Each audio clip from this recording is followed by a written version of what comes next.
Oferecimento: Senhor Braga Barbearia e blog do Mário Flávio, a política de A a Z. Mário Flávio já conosco para falar de política e vamos entender agora como o rompimento do União Progressistas com o governo Lula vai afetar a política aqui em Pernambuco. Bom dia, Mário. Bom dia, Vitor. Bom dia a todos. Olha, Miguel Coelho não contava com essa história. Sabe por quê? Porque Miguel Coelho quer ser candidato da federação ao Senado. Só que com essa movimentação feita lá em Brasília, né, com as saídas aí do blocão do governo, União Brasil e Progressistas avisaram aos estados que não vão aceitar subir em palanques que tenham, por exemplo, o presidente Lula como candidato à presidência da República, né, à reeleição. E aí isso atinge diretamente aqui em Pernambuco Miguel Coelho. Sabe por quê? Porque o outro desse blocão de partidos aí, que quer ser candidato à federação, a Senado pela federação, é o Eduardo da Fonte, né? E teoricamente ele já está no palanque da governadora Raquel Lira, que não vai declarar de novo, na minha opinião, o voto em presidência na eleição do ano que vem.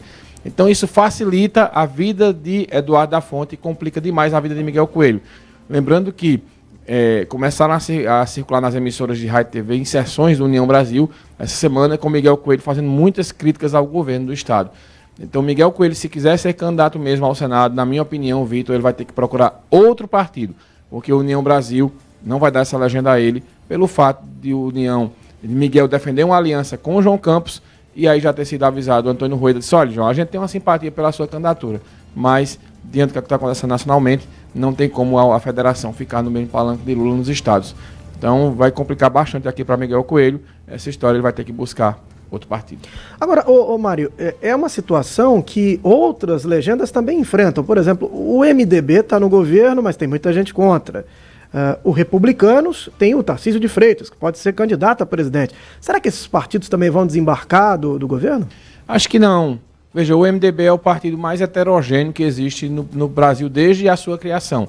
Então o MDB não é uma resolução do partido. Olha, se você ficar na chapa lá que apoia, por exemplo, o governo, você vai ser expulso do partido. Não vai ter essa situação porque, por exemplo, o MDB do Rio Grande do Sul tem uma linha mais à direita. O MDB daqui de Pernambuco tem uma linha mais à esquerda, digamos assim.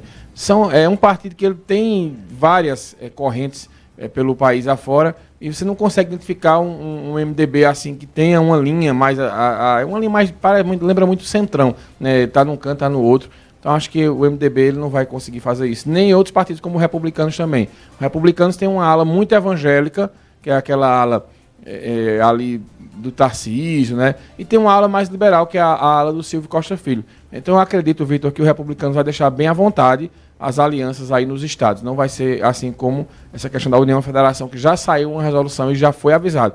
O deputado que não quiser seguir o senador vai ter que ser expulso. Por exemplo, Cícero Lucena, que é prefeito de João Pessoa, e o candidato mais forte ao governo do estado da Paraíba é do PP.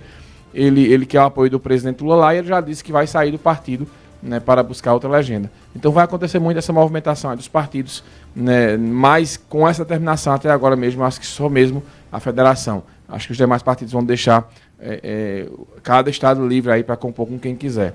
E falando um pouquinho da política local aqui, né, ontem a deputada Dani Portela teve uma vitória na Assembleia Legislativa, aquela história da CPI, né, não da CPI em si, mas aquela denúncia que foi feita pelo ex-assessor da governadora Raquel Lira, o jornalista Manuel, né, que teve aquela confusão todinha. Manuel Medeiros, né? Manuel Medeiros. E aí ontem, né, o Ministério Público encerrou a situação, disse que não encontrou indícios de nenhuma irregularidade. Foi uma vitória para Dani Portela, que faz as redes sociais, gravou o vídeo, inclusive, comemorando isso. E mais um capítulo dessa guerra aí entre governo do Estado e a oposição, que envolve a Assembleia Legislativa.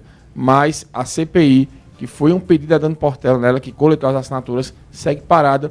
E ela alega que essa denúncia veio justamente porque ela pediu a criação dessa CPI. Mas, de fato, foi uma vitória ontem da Dani Portela. Você vê, né, Vitor? Ontem a gente comentou aqui a vitória do governo, com aquela história do Joãozinho Tenório, do próprio MDB, e hoje a gente está comentando aqui uma vitória da oposição. Então, todo dia é uma história diferente lá na Assembleia.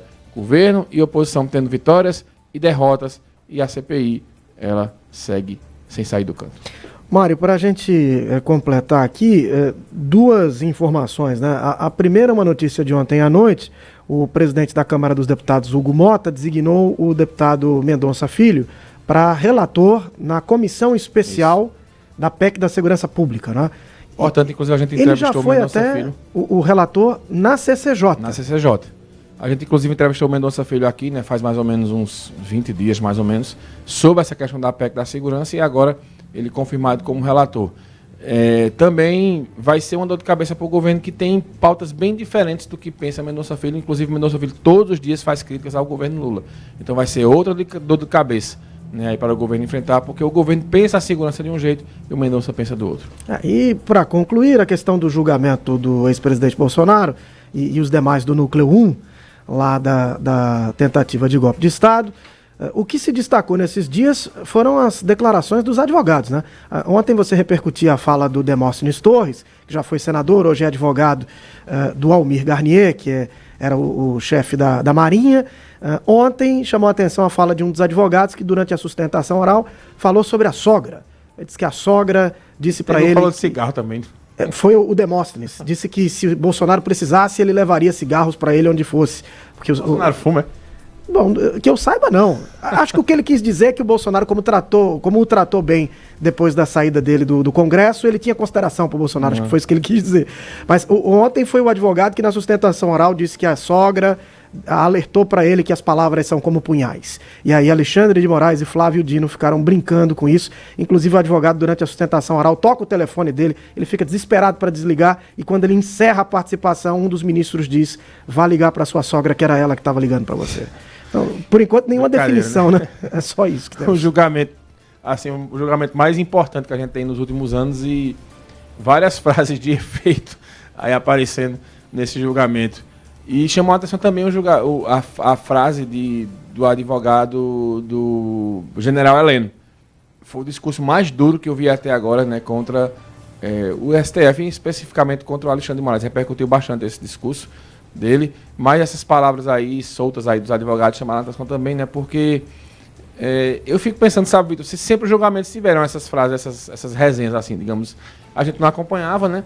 Se sempre foram assim esses julgamentos, né? Tiveram essas tiradas, tentando dar uma quebrada no clima. Teve um advogado também de outro general, acho que é do Braga Neto, que se solidarizou com o STF sobre os ataques. Você ficou todo mundo sem entender. Esse país é uma loucura total. Vamos seguir acompanhando. O julgamento foi suspenso, né? Só semana que vem agora. Só semana que vem. Então teremos aí uns dias. E Bolsonaro apareceu ontem lá na frente da casa dele, olhou para os fotógrafos e disse: estão feitos os urubus, olha na carniça, né? Bem ao estilo dele, né? Valeu, Vitor, até amanhã. Obrigado, Mário, até amanhã. Manhã Cidade. Política de A a Z com Mário Flávio. Oferecimento: Senhor Braga Barbearia e blog do Mário Flávio. A política de A a Z.